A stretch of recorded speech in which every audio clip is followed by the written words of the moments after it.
Another video और आपका आज की वीडियो में स्वागत और है। आज जो वीडियो हम लेकर आए हैं उसकी सजेशन हमें दी है प्रतीक ने और वीडियो का टाइटल है in search of God season 4 episode 6। तो चलिए देख लेते हैं ये वीडियो। लेकिन उससे पहले इस वीडियो का चैनल का ओरिजिनल लिंक आपको हमारी वीडियो की डिस्क्रिप्शन में मिल जाएगा। सब्सक्राइब करें, लाइक करें, शेयर करें, फॉलो करें इनके चैनल को। उसके अलावा हमारे ब्लॉगिंग चैनल का लिंक और इंस्टाग्राम का लिंक भी हमारी वीडियो की डिस्क्रिप्शन में मिल जाएगा। सब्सक्राइब करें, लाइक करें, शेयर करें, फॉलो करें। तो चलिए देख लेते हैं ये वीडियो।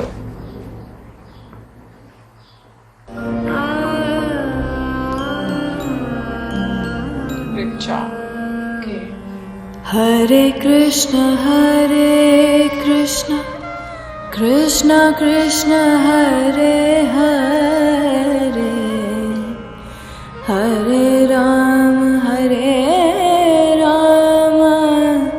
राम हरे हरे। अंग्रेजी की एक कहावत है, home is where the heart is. घर वही है जहाँ दिल हो। बेशक। वैसे तो ऐसे हजारों लाखों विदेशी हैं जो एक बार भारत की धरती पर आए और बस यहीं के होकर रह गए। कितनी खूबसूरत जगह लेकिन है। मैं आज आई हूँ मथुरा वृंदावन आपको दो बहुत ही खास विदेशी महिलाओं से मिलवाने, क्योंकि इनकी कहानी थोड़ी अलग है।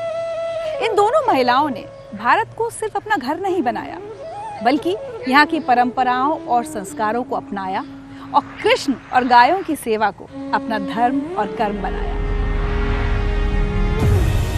आपके संस्कृति सबसे ऊंचा है पूरे दुनिया में, तो वैदिक संस्कृति को कभी नहीं छोड़ना चाहिए। भारत माँ है, ये सबसे पवित्र, सबसे पुण्य स्थान है। बाकी देशों में कोई भी नहीं है, सब कुछ इधर है, जैसे एक डायमंड, जैसे एक हीरा है। मेरा दिल तो लग गया यहाँ, स्पेशली यहाँ ब्रजभूमि में भगवान का लीला स्थान है। कुछ तो है ही जो हम देख नहीं पाते, अपना आंखन से देख नहीं पाते, लेकिन कुछ है। या भारत में भगवान सब ज्ञान दे दिया। यह ज्ञान तो समझ लो बच्चा मई के दूध के संग पीते हैं।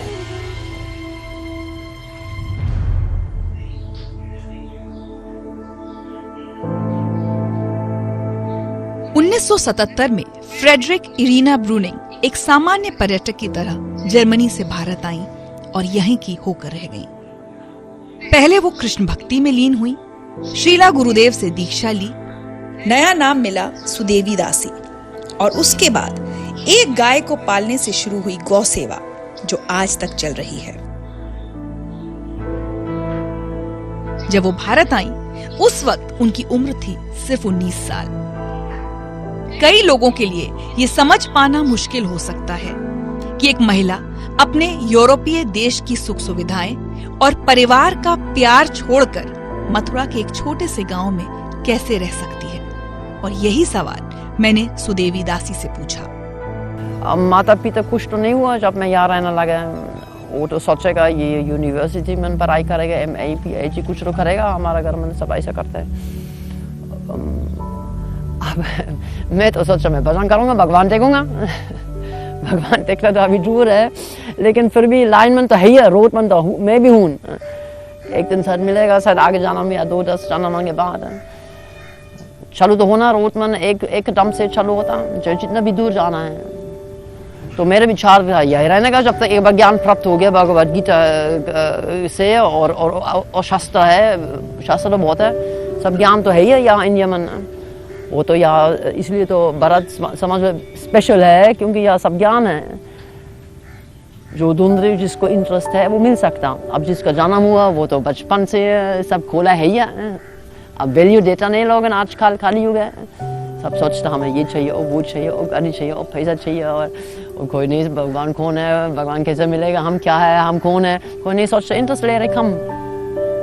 जिसका इंटरेस्ट है वो तो प्राप्त हो सकता है सब चीज़ें। यहाँ ज्ञान कम से कम, भगवान साक्षात करना दूसरा बात है।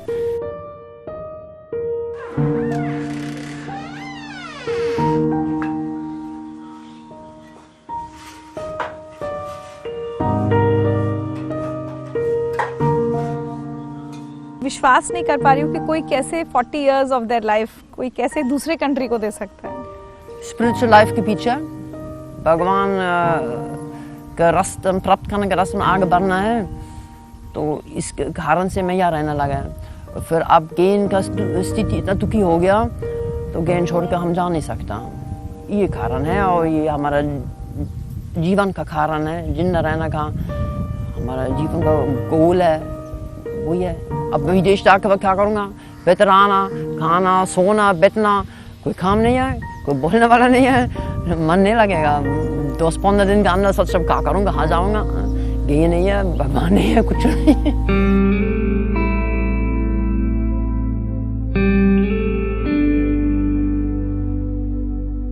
कभी आपको लगता है कि इंडिया से आपका कोई पास्ट लाइफ कनेक्शन या कोई पुराना? बिल्कुल बिल्कुल है। संस्कार नहीं होता तो मैं यहाँ आता नहीं है और रहता भी नहीं है। मैं तो घूमने जाता, जा रहे घूमने जाता, फिर वही पहुँचता। संस्कार तो यही है, तभी तो मैं यहाँ रह रही हूँ। आप गुरु महाराज है ही है, सब मुलाकात, दोस्त, जानकारी सब इधर ही है। वहाँ तो मैं जानता नहीं किसी को। इस बीच कभी ऐसा टाइम नहीं आया कि लगा कि सब छोड़ के वापस अपने? हाँ, ऐसे तो मन आते है बार फिर स्पेशल जब जवान लड़की के लिए पहले समय और तो बहुत परेशान होता रहता था बार। अब तो बुरा हो गया, फिर अब इसे नुकसान ही हो गया। लेकिन फिर भी ये जगह चलाने में इतना टेंशन होता, ये सोल लेबर तो है, ये सब तो पैसा कमाने के लिए आ रही, सेवा के वास्ते कोई नहीं आ रही है। तो सब लोग सोचते कैसे पैसा इसे निकालेगा, खींचेगा और सोता रहूँगा। मतलब कोई नेक बाप भी है, अच्छा आदमी भी है बीच में, नहीं तो चल नहीं सकता। लेकिन सब काम देखना पड़ता, मैं अकेला हूँ और मैं तो चाहते भी सब काम सही होना चाहिए, लापरवाही नहीं करना। ये तो दुखी गई है, दुखी बच रहा है, इनको ऐसा तो नहीं आज रखो कल देखेंगे। फैक्ट्री में यहाँ तो फिट चाहिए सब काम, अभी तुरंत पति होना चाहिए, दवाई चाहिए और यहाँ भी चाहिए, बढ़िया सफाई चाहिए। और ये बड़ा मुश्किल है क्योंकि लोग मनमानी से आता, कोई किसी का रिश्तेदार में शादी है या कोई मर गया या कोई बच्चा बीमार है या खुद बीमार है। अब बड़ा परिवार है, वो कोई तो हमेशा बीमार है या कोई हमेशा शादी होता है, कहीं कुछ हो रहा है, चलाना पड़ा है, मुश्किल है। अब मन कभी कभी परेशान हो जाता है, मैं सोचता मैं काय को मारूंगा, यहाँ अपने देश में सुविधा से रहूँगा, कोई परेशान नहीं है। लेकिन इनको दुख देकर तो फिर भी जा नहीं सकता, फिर मेरा मन भी नहीं लगेगा उधर ही, मैं मालूम है, क्योंकि वहाँ मेरा दिल तो लगे यहाँ, स्पेशली यहाँ ब्रजभूमि में भगवान का लीला स्थान है। कुछ तो है ही जो हम देख नहीं पाते, अपना आंगन से देख नहीं पाते, लेकिन कुछ है। और कहीं तो है, कहेंगे भी ना, मेरा मन नहीं लगता।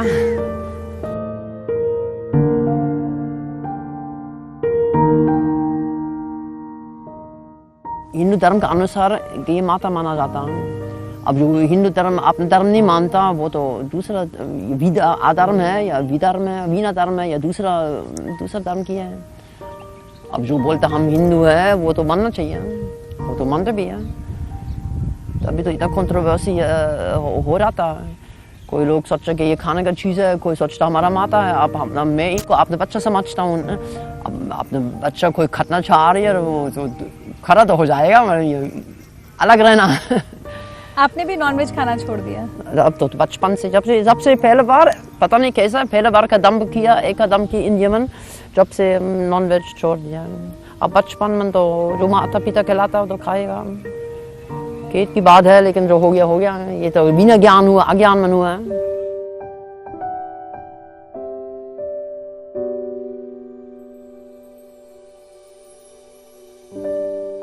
भगवत गीता आप अभी भी रोज पढ़ती है? अभी टाइम नहीं पढ़ना का कुछ भी, लेकिन पहले जब टाइम था गौशाला से पहले तो सब शास्त्र पढ़ता था। क्या क्या पढ़ा आपने? भगवत गीता, श्रीमद् भागवतम, वेदांता, उपनिषद।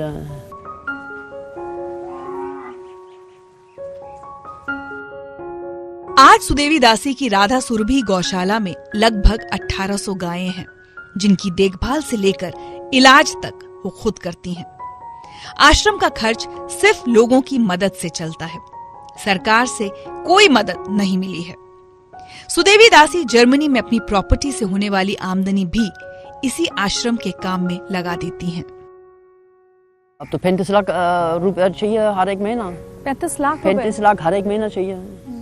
ये डोनेशन से आ रही है, सामान से आ रहा, कोई सामान दे रही है, कोई भूसा दे रही है, कोई हरा चारा दे रही है, कोई खल छोका दे रही है, कोई पैसा दे रही है। और जब बीच में कोई कुछ नहीं दे रही है, ऐसा समय है, तो फिर हमारा तो है ही, इसी में खर्च हो जाता। और पैसा तो खर्च करना पड़ेगा मरने से पहले। कैसे के लिए करना है, और क्या ले जाऊंगा थोड़ी वहाँ। अभी यहाँ की गौशाला को गवर्नमेंट सपोर्ट नहीं है बिल्कुल? अभी तक नहीं, कुछ कोई भी सपोर्ट नहीं, ना जमीन दे रही है, ना पैसा दे रही, कुछ सपोर्ट नहीं। गवर्नमेंट से आप क्या एक्सपेक्ट करते हैं? मैं कोई एक्सपेक्ट नहीं करता कोई किसी से कुछ, ना सरकार से ना कोई किसी से। नहीं, आप तो ड्यूटी खात रही है, जितना हमसे होता है इतना करता। कोई सहायता कर अच्छा ना करे तो वैसे चला रहेगा जैसे ठाकुर जी की इच्छा है। सुश्री फ्रेडरिके इरीना ब्रूनिंग, समाज सेवा। 2019 में भारत सरकार ने सुदेवी दासी को गौ सेवा के लिए पद्मश्री से सम्मानित किया। आपका पूरा जीवन भारत में बीता है, अब लगता है कि you want to die here only? मैं तो रहना चाहता हूँ, ये तो आपका सरकार के ऊपर है। यहाँ मेरा हर साल वीज़ा बनाना पड़ता, अब मेरे को रेजिडेंस परमिशन मिलेगा तो हम रहेगा। अब पद्मश्री मिलने के वजह से शायद मिल भी जाएगा, क्योंकि सरकार रिकॉग्निशन कर दिया या कुछ अच्छा काम हो रही है। मोदी जी से मुलाकात हुई आपकी, प्रधानमंत्री से? हाँ, उसी समय पद्मश्री जब मिल गया तो मोदी जी से आराम मिले, समझ लें मुलाकात हुआ। क्या बात हुई? उन्होंने तो कुछ नहीं बोला, मेरे को मौका मिलना बाहर, मैंने बोला गौ बक्ता और गैयन और गौ बक्तों का सारा आशा है आपके ऊपर, और भगवान आपको चुन लिया सनातन धर्म बचाने के लिए। वही जरूर बोला है, अब कितना ध्यान दिया नहीं दिया हम कह नहीं सकते। क्या बोले हो? कुछ नहीं बोला, हंसता था और फिर और आगे बढ़ता, क्योंकि लोग बहुत खरा रहे, सब मिलना चाहते हैं, हमके अलावा तो और भी था। एक विदेशी महिला सुदेवी दासी की बातें दोनों ही तरह के भारतीयों को ध्यान से सुननी चाहिए। उन्हें जो गाय का महत्व नहीं समझते, और उन्हें भी जो गौरक्षा के नाम पर बड़ी बड़ी बातें या हिंसा तो करते हैं, पर खुद गौ सेवा नहीं करते। सारे इंडियंस मैं चाहती हूँ आज जो ये शो देख रहे होंगे, आप उनको आज यहाँ से क्या मैसेज देना चाहती है? अपने धर्म छोड़ के दूसरे धर्म में आना नहीं चाहिए। अपने धर्म में सोचना चाहिए हमारा धर्म क्या है, हमारा ड्यूटी क्या है, हमको क्या समझना चाहिए, हमारा जीवन का क्या है, काय को जी रही है, खाने के लिए या पहनने के लिए या घरे खरीदने के लिए या कुछ बढ़िया काम करने के लिए।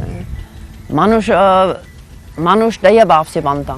अब जो केवल आपने पेट भरता वो तो पशु भी करता है, दौलते पेट भरता, आपने सुविधा देखता, ये तो पशु भी ऐसा करता है।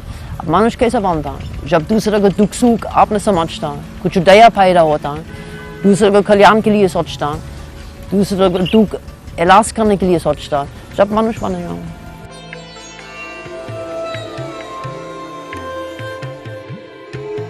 इलेन अमेरिका में सब सुविधाओं के बीच पलने बढ़ने के बावजूद वो सुख और शांति तलाश कर रही थी, जो उन्हें वहां नहीं मिल रही थी।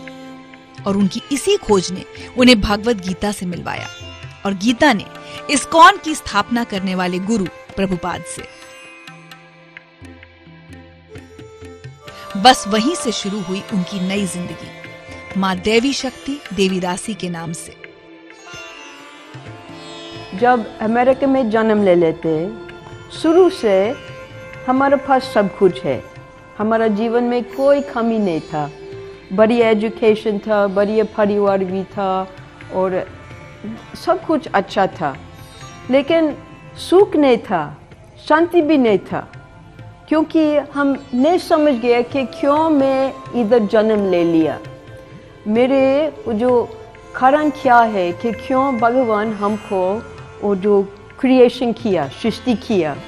तो मैं खोज रही थी कि हमारे जो मैं क्यों हूँ, जैसे मैं क्यों जन्म ले लिया और इस जीवन में मैं क्या करूँगी। तो कोई उत्तर नहीं था, कोई शास्त्र उधर विदेश में कोई शास्त्र में नहीं लिखा था, स्कूल भी नहीं बताइए। तो मैं खोज रही थी, और जब भगवद गीता को मिला तब मैं समझ गया कि मैं भगवान के सेवक हूँ। कृष्ण बताते हैं कि तुम्हारा कर्तव्य करो, और कर्तव्य कैसे मालूम पड़ेंगे, गुरु से मालूम पड़ेंगे, तो गुरु भी कैसे मिलेंगे। तो इसलिए जब भगवद गीता को मिला सब कुछ बदल हो गया जीवन में, और जो कुछ था पूर्व जीवन में मैं सब कुछ आराम से छोड़ दिया, आनंद से छोड़ दिया, क्योंकि अभी कुछ वैल्यूज था मेरे लाइफ में।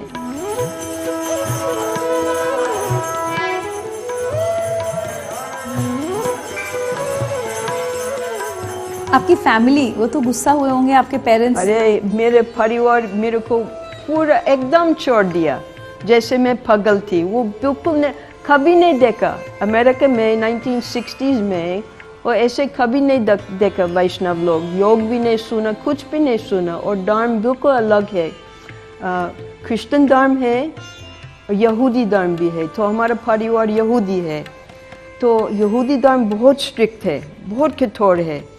तो जब यहूदी धर्म से उसको छोड़ देंगे तब बस एकदम कट कर देते। तो मेरे को डिसइनहर्ट किया, डिसओन किया, सब कुछ किया। लेकिन मेरे जीवन में कोई परेशान नहीं था, क्योंकि मैं प्रभुपाद के शरण ले लिया और मैं बहुत प्रचार किया, बहुत स्टडी किया। और फिर 20 साल बाद मेरे पिताजी धीरे धीरे वो समझ गया कि मैं कोई गलती नहीं किया, मेरे जीवन एकदम शुद्ध है। अभी मैं मांस भी नहीं खाती हूँ और कोई नशा भी नहीं करती हूँ। और अमेरिका में सब लोग मांस खाने वाली है और शराब पीने वाली है, नशा पीने वाली है। तो 20 साल बाद जब वो देखे कि मेरे जीवन एकदम अच्छा है, तब दोबारा मेरे को स्वीकार किया और सब कुछ ठीक ठाक हो गया उसके बाद।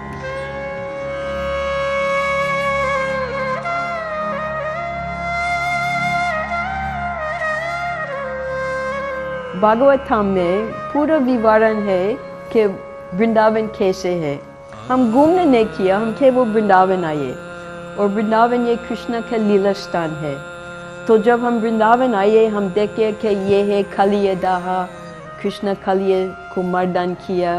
वहाँ है रास लीला का स्थान है, उधर सब मंदिरों है। तो इतना आनंद आए जब हम सब कुछ देखे। और प्रभुपाद हमको भी सिखाए कि सूअर कैसे रहते, बंदर कैसे रहते, कुत्ते कैसे रहते। तो इनके किताब से हम पहले सब कुछ सीखे।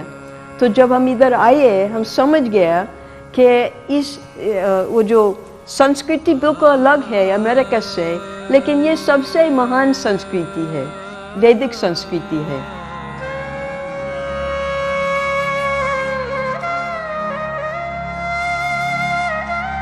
पहले जब प्रभुपाद इधर था, मैं इनका निजी सेवा किया। मैं इनका रसोई थी और इनका घर भी सफाई किया रोज़। तो मैं इधर ही सेवा किया 1977 तक। और फिर उसके बाद जब प्रभुपाद समाधि में गया, वो मेरे को टेम्पल सेक्रेटरी बनाए 20 साल में सेक्रेटरी थे। जैसे हमारे जीवन सदस्यों के और हमारे मेलिंग्स के सब कुछ किया सेक्रेटरी की तरफ। अभी थोड़ा बुढ़ापन आए, तो बुढ़ापन में मैं प्रभुपाद के एक आज्ञा दे दिए मेरे को कि हमारे किताब वितरण करो। तो मैं विचार किया कि अभी इतने लोग आ रहे हैं, तो हम प्रभुपाद की किताब हर एक भाषा में चाहते। तो पहले हम एक इंटरनेशनल लाइब्रेरी संस्था किया, फिर उसके बाद हम दुकान भी खोल दिया। उसमें सब भाषाओं में भगवद गीता मिलेंगे, जापानी में, चीन में, तुर्की में, हर एक भाषा में, फारसी में, अरबी में, उर्दू में, सब के, French, Spanish, Italian, German, Swedish, सब भाषाओं में अभी लोग भगवद गीता को पढ़ सकते हैं। क्योंकि अगर इतना सौभाग्य है कि वृंदावन में प्रवेश कर सकते, उसके मतलब है कि कृष्ण को भेज दिया ज्ञान देने के लिए। तो अभी हम किताब देते हैं उनको, और वो उनके देश ले जाते किताब, और दूसरे लोग भी किताब पढ़ते और फिर भी इधर आते। तो ये बहुत बढ़िया प्रोसेस है, आते किताब लेते, फिर और लोग भी आते।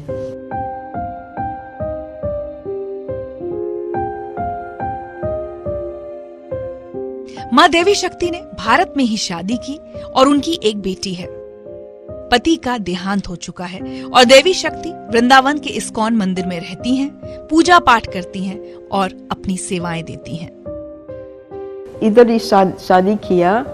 अभी मेरे पति 3 साल से भगवान के पास गया, तो अभी मैं विधवा हूँ। मेरी लड़की इधर भी जन्म ले लिया। तो लड़की शादी किया एक वैष्णव से, इनका नाम है वैष्णव दास, और इनके नाम है, और जब जन्म ले लिया हम नाम रखे ध्यान, और वो भी दीक्षा ले लिया जब वो 14 साल के लड़की थी।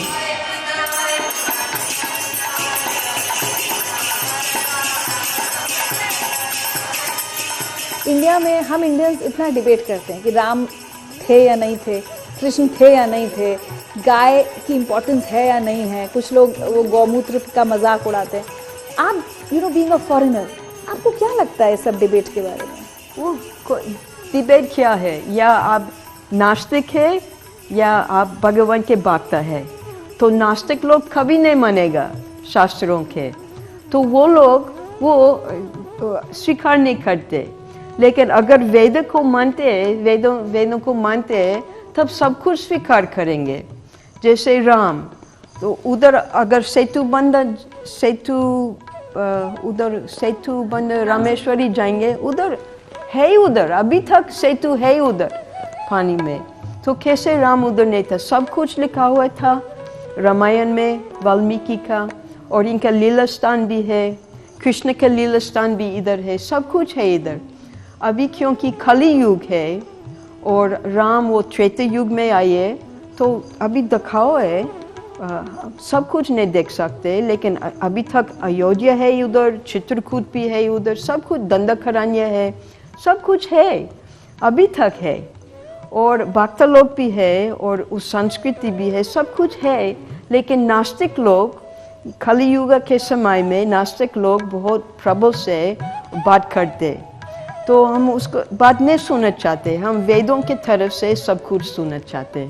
जैसे सत्य युग में सिद्धि प्राप्त मिल सकते ध्यान करने से, और त्रेता युग में सिद्धि प्राप्त कर सकते यज्ञ करने से, और द्वापर युग में जो ठाकुर जी के पूजा करने मंदिर में, इसलिए बड़ी बड़ी मंदिर अभी तक इंडिया में है। लेकिन कली युग में लोग इतना मंदा है, सुमंदा और मंदा है और अभाग्य है। तो क्योंकि ज़्यादा अटेंशन स्पैन नहीं है, वो वेदों भी नहीं पढ़ सकते, तो इसलिए चैतन्य महाप्रभु का कृपा से वो हरे कृष्ण महामंत्र दे दिया। हरे कृष्णा कृष्ण कृष्ण हरे हरे, हरे राम राम राम हरे हरे। तो आप देख सकते हैं, अगर और भी कुछ नहीं कर सकते तो हरे कृष्ण महामंत्र कीर्तन कर सकते और प्रसाद पा सकते। आपके संस्कृति सबसे ऊंचा है पूरा दुनिया में, तो वैदिक संस्कृति को कभी नहीं छोड़ना चाहिए। इधर है, अगर आप वेदों को पढ़ेंगे, वेदों के मतलब है, क्योंकि हम इतने सारे वेदों आजकल नहीं पढ़ सकते, अगर केवल भगवद गीता को पढ़ेंगे, केवल 700 श्लोक है, कृष्णा और अर्जुन आधा घंटा में पूरा भगवद गीता को बताइए। शुरू के समय जब आप जगते सुबह स्नान करो, फिर एक श्लोक पढ़ो और पूरा दिन उसका ध्यान कर दीजिए कि मैं कृष्ण के आज्ञा, कृष्ण के शिक्षा कैसे लगा सकती हूँ मेरे जीवन में। तब आपका जीवन एकदम शुद्ध और पवित्र और सिद्ध हो जाएगा। हरे कृष्ण। एक तरफ जहां हम हिंदुस्तानी राम और कृष्ण के अस्तित्व और गाय के महत्व की बहस में फंसे हुए हैं, वहीं दूसरी तरफ हजारों लाखों विदेशी अपना सब कुछ छोड़कर यहाँ आकर बस जाते हैं और यहाँ की संस्कृति को अपनाते भी हैं। तो फिर क्या है इस धरती पर जो इन्हें तो दिखता है लेकिन हम में से बहुतों को नहीं? या भारत में भगवान सब ज्ञान दे दिया, अवतार भी ले लिया। शायद जीसस क्राइस्ट भी अवतार थे, लेकिन यहाँ तो निश्चित है कई अवतार और सब ज्ञान दे दिया। यहाँ ज्ञान तो समझ लो बच्चा मई के दूध के संग पीते हैं, क्योंकि सब जगह में रामायण चलता है, कोई भगवत गीता भगवत सप्ताह चलता है, कहीं रामायण चलता, सब शिक्षा मिलता रहता है। जिसका इंटरेस्ट है वो तो बड़ा बाग है, यहाँ जन्म लेता है, क्योंकि बाहर की आर्मी तो ढूंढना पड़ता। मैं बचपन से खाई को जी रही है भगवान क्या है, या तो सब चीज़ बचपन से सीख जाता जिसका इंटरेस्ट है। भारत माँ है देखो कितना अवतार इधर प्रकट किया शुरू से। मत्स्य कूर्मा, परशुराम, राम, बालराम, कृष्णा। कल्कि भी आने वाली है इधर मुजफ्फरनगर के पास यूपी में, वो भी आने वाली है 4,28,000 साल बाद वो भी आएगा। सब नेचुरल को मारने के लिए कोई प्रचार नहीं करेगा। और चैतन्य महाप्रभु भी बंगाल में प्रकट हुआ। तो ये सबसे पवित्र, सबसे पुण्य स्थान है भारत माँ। तो इसलिए, और देखो कितना नदी है, गंगा, जमुना, सरस्वती, नर्मदा, गोमती, इतना बाकी देशों में कोई भी नहीं है। सब कुछ इधर है, जैसे एक डायमंड, जैसे एक हीरा है पूरा दुनिया में। जय राधा माधवा कुंज बिहारी, राधा माधवा कुंज बिहारी, गोपी जन बल्लभा गिरिवरधारी, जशोदानंदन ब्रज जन रंजन, जशोदानंदन ब्रज जन रंजन, जमुना तीरा बनचारी, जमुना तीरा बनचारी। इंसान की जिंदगी जो है ना इस तरह की होती है, उसे जहाँ पर सुकून मिलता है ना वो उसी साइड पर ही जाता है। बिल्कुल। और जैसे वीडियो भी स्टार्ट हुई और उन्होंने बोला कि आपका घर वहां ही होता है जहां पर आपका दिल लगता है, जहां पर आपको लगता है कि हाँ हमें यहाँ पर रहना चाहिए। और ये बात सच है। और जहां तक बात करें कि रिलीजन की बात करें, वैसे हम लोग बहुत कम इस हम कहेंगे कि टॉपिक को छेड़ते हैं, लेकिन जो हम लोगों ने आज वीडियो देखी, जिस तरीके से दो लेडीज, एक 1971 में, एक 1977 में आकर यहाँ पर मतलब कि इंडिया में आकर उन्होंने अपनी पूरी जिंदगी यहाँ पर गुजार दी, और उनके अंदर जो एक जुस्तजू थी, जो एक क्यूरियोसिटी थी जानने की, और वो ही उनको यहाँ तक खींच कर ले। मैं अगर बात करूँ तो जो होता है ना, कहते हैं ना कि जहाँ पे आपका नसीब लिखा होता है आप वहां पर पहुंच ही जाते हैं, जैसे मर्जी पहुंचे, जितनी मर्जी कठिनाइयों से लड़कर पहुंचे आप पहुंच जाते हैं। तो ये जो है ना दो जिंदा मिसालें हैं। लेकिन इससे पहले भी हमने एक वीडियो देखी थी, वो भी आई थिंक वो रशियन थी जो इंडिया आकर बस गई हुई थी। फिर उसके अलावा हमें यहाँ पे भी बहुत सारी ऐसे मिसालें देखने को मिलती हैं कि फॉरेनर्स आते हैं और यहीं पर बस जाते हैं। अच्छा, वैसे मौसम की बात से थोड़ा सा मैं अब आकर, क्योंकि पहले अगर मैं बात करूं अपनी, तो मुझे ऐसे ही लगा करता था कि जो कुछ भी आप करते हैं आपके नसीब में लिखा होता है तो ही होता है।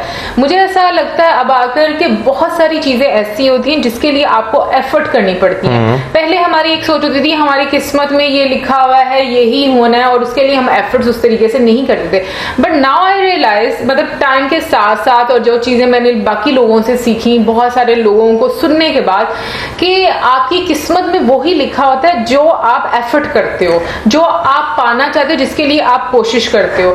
तो हमारी, क्योंकि मैंने बहुत सारे ऐसे लोगों को देखा है यहाँ पर, अपने बड़ों को इवन देखा है, साड़ी किस्मत चाहे लिखा सी ऐसे इस तरह हो गया। ऐसा नहीं होता। आपकी किस्मत में हर चीज उस तरीके से नहीं लिखी होती है, आपको कुछ अपने तौर से भी जो है वो एफर्ट करनी पड़ती है। लेकिन फिर बात वहीं पे आ गई कि किस्मत में चीज लिखी है तो आप उसके लिए एफर्ट करेंगे ना। जब आपकी किस्मत में एक चीज नहीं लिखी हुई, आप जितना मर्जी एफर्ट कर लें, ठीक है ना, आप वहां तक पहुंच ही नहीं पाते। अब देखें, ये रहा है, अब देखें एफर्ट करने में भी फर्क होता है। कई लोग होते हैं वो ज्यादा अच्छे तरीके से करते हैं, उनका जो दिल होता है ना वो 100% ही इस चीज को होता है कि भाई हम किसी ना किसी तरह इस चीज को पा लें, ठीक है ना। लेकिन कुछ लोग हैं ना वो मरे हुए दिल के साथ एफर्ट करते हैं कि बस उनका ऊपरी नजर आ रहा था कि हाँ भाई हम कुछ ना कुछ कर रहे थे, लेकिन अंदर से वो कुछ नहीं करते। मुझे ऐसा लगता है नसीब हमारा तब बनता है जब ऊपर वाला भी ये देखता है कि हम कितनी कोशिश करते हैं उस चीज को पाने के लिए, हमारी जद्दोजहद कितनी है, हमारी तमन्ना कितनी है। अगर हम लोग ये कह के बैठे रहेंगे भाई नहीं हो जाएगा, ऊपर वाला दे देगा, तो ऐसा नहीं होता। आपको ऊपर वाले को अपनी तपस्या एक दिखानी पड़ती है, आपको एफर्ट करनी पड़ती है लाइफ में। अगर मैं कह दूं कि भाई मैं बैठे बिठाए घर में मुझे खाना मिल जाए, मतलब मिल तो जाएगा, घर वाले दे देंगे, लेकिन अगर मैं कहूँ कि मुझे पैसे आना शुरू हो जाए और मैं कोई मेहनत भी ना करूं, ऐसा कभी पॉसिबल नहीं हो सकता। आपको अपनी लाइफ में जितनी भी कठिनाइयां हैं वो देखने के बाद, बहुत सारी चीजें फेस करने के बाद अपने उस गोल को अचीव करना पड़ता है जिसको आप अपना नसीब बनाते हैं। हमारे यहाँ पर बहुत सारे लोगों को एक्चुअली में, मुझे लगता है ऐसा, अब मैं ऑब्वियसली सबके बारे में बात नहीं कर सकती, पर मुझे ऐसा लगता है कि बहुत सारे जो लोग हैं उनको डिफरेंस ही नहीं पता। उनको ऐसा लगता है कि जब हम ऐसे कोई बात करते हैं तो हम लोग शायद ऊपर वाले से डिसएग्री कर रहे हैं कि नहीं, हमारी मेहनत से सारा कुछ होता है, ऊपर वाला कुछ नहीं देता। ऐसा नहीं होता, अल्लाह ताला ही सब कुछ देते हैं, ऊपर वाला ही सब कुछ देता है, बट हम लोगों की भी तो मेहनत होनी चाहिए, हम लोगों की भी कोशिश होनी उस चीज के लिए। क्योंकि जैसे हम लोग बात करें इन दोनों लेडीज की, उनकी फैमिली ने कितना ज्यादा इशू किया, उनसे एक तरह का ताल्लुक तोड़ दिया, लेकिन उसके बावजूद उन्होंने उनको छोड़कर अपना जो जिस चीज में उनको सुकून मिला वो उसकी तरफ आई। अगर वो चाहती हैं तो वो वहां पर रुक भी सकती थी, वहां पर उनको साइशे भी देखें। अब हम बात करें ना जिन मुल्कों से वो दोनों आए हैं ना, एक यूएस से आई हैं, एक जर्मनी से आई हैं। ये दो मुल्क ऐसे हैं जहाँ पर अगर हम बात करें, हमारे यहाँ से लोग जाने के लिए तरसते हैं कि यार हम चले जाएं वहां पे हमें सहूलतें हैं, आसाइशें, हमारी एंड वाली जिंदगी बहुत ज्यादा आसान हो जाएगी। तो आप यहाँ पे अब ये देखें कि हम लोग अपनी जिंदगी को सुकून में बनाने के लिए वहां पर जाते हैं, लेकिन वो लोग यहाँ पर आ रहे हैं। तो आपको जहां पर फिर वही बात आ गई कि जहां पर आपको सुकून मिलता है, जहां पर आपको अच्छा लगता है, घर आपका वही होता है। बस यही है कि आपके दिल को लगने की बात होती है। मतलब उसकी ये चीज होती है जो इंसान के अंदर की क्यूरियोसिटी होती है ना, मुझे लगता है जब आपको उसके जवाब मिलना शुरू हो जाते हैं ना, तो आप फिर वहां के ही होकर रह जाते बिल्कुल। और मेरे नजदीक ऑनेस्टली हर किसी का अपना एक सोचने का तरीका है, हर कोई अपने अपने तरीके से जिंदगी को लेकर चलता है। कुछ लोग मोह माया में बहुत ज्यादा पड़े होते हैं, कुछ लोग जो होते हैं वो थोड़ा सा कम होते हैं, मतलब थोड़े मॉडरेट रहते हैं। लेकिन जो लोग स्पिरिचुअली कनेक्टेड होते हैं ऊपर वाले से, या बिल्कुल जैसे कि अब हम इनकी बात करें, इन दो लेडीज की बात करें, तो उन्होंने मतलब एक तरह से वेलफेयर का वो काम कर रही हैं, वो लोगों की, जानवरों की मदद कर रही हैं, इंसानियत की मदद कर रही हैं। तो मुझे ऐसा लगता है कि हर किसी की ना एक जो जिंदगी गुजारने का एक तरीका और सोच है ना, वो बिल्कुल डिफरेंट होती है। लाइक अगर मैं हूं ना, तो मेरे लिहाज से ये नहीं कि मैं मोह माया में नहीं हूं, मैं भी मोह माया में हूं। मुझे भी जैसे कपड़े खरीदना अच्छे लगते हैं, नए नए क्या से बोलते हैं चीजें ट्राई करना, गैजेट्स लेना, ये वो हर चीज अच्छा लगता है। लेकिन उसके साथ साथ मुझे ऐसा लगता है कि जिंदगी का मकसद सिर्फ इस दुनिया में आकर हम ये नहीं कह सकते कि हम लोग यहाँ पर सिर्फ इबादत करने के लिए आए। यहाँ पर हम जब लोगों की मदद करते हैं, जब ऊपर वाले की मखलूक की मदद करते हैं, चाहे वो किसी भी फॉर्म में है, चाहे वो इंसान है, जानवर है, परिंदे हैं, या फिर वो दरख्त है, हम उनकी मदद करते हैं तो वो भी एक इबादत है। हम उनका दर्द रखते हैं तो वो भी एक इबादत है। देखिए यहाँ पे मैं ये बात भी कहना चाहूंगा कि हमेशा जो है ना हिदायत या ऊपर वाले की तरफ जो बंदा जाता है, बेशक वो किसी भी रिलीजन में हो, बेशक आप लॉर्ड कृष्णा को मान रहे हैं, लॉर्ड शिवा को, लॉर्ड रामा को, जिस साइड पे भी आप जो है जा रहे हैं, तो आपके अंदर एक चाह होती है, एक लो होती है। जब वो उस लो को लेकर आप चलते हैं ना, लो मतलब लाइट, ठीक है, उसके साथ चलते हैं ना, तो आप जो है ना ऑटोमेटिकली हर बैरियर को पार करते जाते हैं। आप फिर एक टाइम वो आता है जब आप उस लेवल पर पहुंच जाते हैं कि आपको लगता है कि हाँ भाई मैंने कुछ कर लिया है, मैंने ये चीज पा ली है। बिल्कुल। और अच्छा भी मैं क्योंकि बातें कर रही थी तो बीच में अभी मेरे जहन में आया कि बहुत सारे लोग इस चीज से अब वो बात करेंगे कि जी आप भी तो जानवरों को खाते हैं, आप भी तो ऐसे करते हैं। और खैर मैंने तो वैसे अब खाना बंद कर दिया काफी अरसे से, लेकिन एक चीज मैं यहाँ पर बात करती हूँ हमेशा कि मैसेज जो मैं हर रिलीजन के बारे में देखती हूँ और पढ़ती हूँ ना, वो सेम होता है रिलीजन के बारे में। अभी जैसे कि इन्होंने कल युग की बात की, ठीक है, और ऑब्वियसली यहाँ पर भी हम लोग यही बात करते हैं कि अभी का जो टाइम चल रहा है वो बहुत बुरा, सबसे बुरा टाइम चल रहा है। और जैसे कि वीडियो में बोला भी गया कि जैसे कि आई थिंक कोई मैसेंजर आएंगे, एग्जैक्ट मुझे नेम नहीं पता, और हर मतलब अगर मैं रिलीजन की बात करूं तो हर रिलीजन में भी यही चीज बोली जाती है। इवन के जैसे कि इस्लाम में भी ये बात बोली जाती है। अगर मैं यहूदियों के बारे में बात करूं, अगर मैंने कुछ दिन पहले उनकी वीडियो देखी थी तो उसमें भी यही बात बोली जाती है। आई थिंक क्रिश्चियनिटी में भी ये बात बोली जाती है। यानी कि हर रिलीजन में जो कि प्रोमिनेंट रिलीजन है उनमें यही मैसेज एक दिया जाता है कि ये अभी का जो टाइम चल रहा है ये बहुत बुरा टाइम चल रहा है और इसके बाद एक मैसेंजर आएंगे जो कि बुरे लोगों को खत्म करेंगे। और यहाँ पर मैं बात कर रही थी नॉन वेज खाने की, तो ऑब्वियसली अभी मैं चिकन खाती हूँ, मतलब मटन और बीफ नहीं मैं खाती, लेकिन मैं यहाँ पर ये बात करना चाहती हूँ कि हम लोग इन चीजों में पड़े हुए हैं। जैसे कि बहुत सारे लोग ये बात, मतलब जैसे कि उन्होंने बोला भी कि कुछ लोग अपने ही जो कंट्री के लोग हैं वही बातें करते हैं। मुझे ऐसा लगता है कि हर रिलीजन के लोगों के कुछ रूल्स बने हुए हैं, कुछ उनकी मर्यादाएं हैं, ठीक है। वो मे भी एक दूसरे के रिलीजन के लिहाज से एक दूसरे को गलत लग सकते हैं, बट आई थिंक इश्यूज ना क्रिएट हों उसके लिए हम लोगों को एक दूसरे को रिस्पेक्ट देनी चाहिए।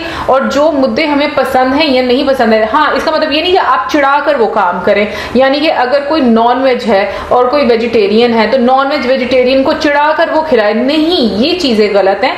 आपका अपना एक अकीदा है, आपका अपना एक अकीदा है, आपके डिफरेंट फेथ हैं, आप उसके मुताबिक उसको प्रैक्टिस करो, बट एक दूसरे को हार्म नहीं करो। मेरा पॉइंट ये है। देखिए, मैं यहाँ पे ये कहना चाहूंगा कि हर किसी जो है, जो जिस फेथ पे शहर है उसकी रिस्पेक्ट की जाए, क्योंकि ये छोटी छोटी चीजें जो होती है ना, यही बहुत ज्यादा आपको आगे जो है वो मामला को सॉर्ट आउट करने में हेल्प करती है। देख, अगर कोई बंदा है वो कुछ कर रहा है काम, अगर वो उसका इंटरेस्ट है पर्सनल, आप उसे करने दें, आप उसे ना छेड़े, क्योंकि अगर आप एक बंदे को छेड़ेंगे अगला बंदा वो फिर एक्शन का रिएक्शन करेगा और वो फिर इतना आउट ऑफ कंट्रोल हो जाता है ना। हमारे यहाँ पर खास तौर में बात करूं तो इतना आउट ऑफ कंट्रोल हो जाता है कि वो फिर संभाला नहीं जाता, उस पर बहुत सारे पब्लिक प्रॉपर्टी का भी नुकसान होता है, प्राइवेट प्रॉपर्टी का भी नुकसान होता है। तो लोगों को ये चीज समझने की जरूरत है कि भाई जो बंदे क्या नाम लेते हैं कर रहे हैं अपने मुताबिक उन्हें करने दें। हाँ, यहाँ पर मैं ये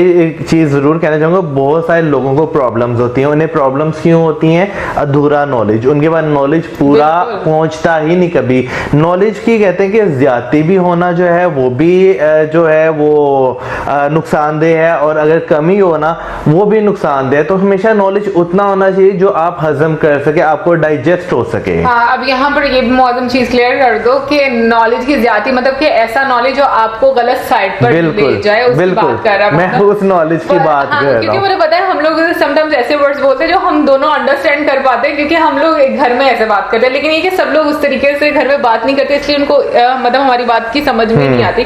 तो एनीवे गाइस, ये हमारी अपनी सोच थी जो हम लोगों ने आपके साथ शेयर की। अदरवाइज बहुत खूबसूरत वीडियो, बहुत ही खूबसूरत मैसेज के साथ, और सीरियसली इन दो महिलाओं ने जो काम किया है वो इतना आसान बिल्कुल भी नहीं है। अपना परिवार छोड़ना, अपना मुल्क छोड़ना, अपने लोगों को छोड़ना, सबसे इंपॉर्टेंट मोह माया की दुनिया को छोड़ना और फिर आकर सेवा करना, यहाँ पर बिल्कुल आसान काम नहीं है। क्योंकि जिस तरह के टाइम में आज हम लोग चल रहे हैं, इस टाइम में मुझे लगता है कि ना शायद ही कोई इंसान होता होगा जो इन चीजों को समझ पाता है, और जो समझ पाता है उनको हम नहीं समझ पाते। तो ये इख्तलाफात दुनिया के इसी तरीके से चलते रहते हैं और चलते रहेंगे, लेकिन कोशिश ये करनी चाहिए कि हम किसी को भी हर्ट ना करें। हम लोग जो फॉलो करें या कोई जो भी फॉलो कर रहा है, अपनी अपनी मर्यादों में रहकर एक दूसरे को रिस्पेक्ट करें और उसी को प्रैक्टिस करते रहें। और अगर आपको कहीं लगता है कि आपका सुकून कहीं और है तो आप बेशक कहीं पर भी जाएं, लेकिन दूसरों को नुकसान ना पहुंचाए, सोसाइटी में बिगाड़ मत पैदा करें। तो ये तो थी हमारी आज की वीडियो। इसी के साथ हमें इजाजत, हमारी video like, channel subscribe, video share, and keep us in your prayers. Bye.